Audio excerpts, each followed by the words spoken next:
रघुनन्दन रघुवर सेवन रघुपति शायन शतयोजन शतशतयोजन शरधि नियोजन शरपरिलङ्घन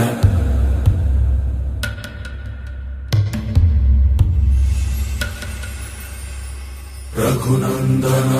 रघुनन्दन रघुवर सेवन रघुपति शायन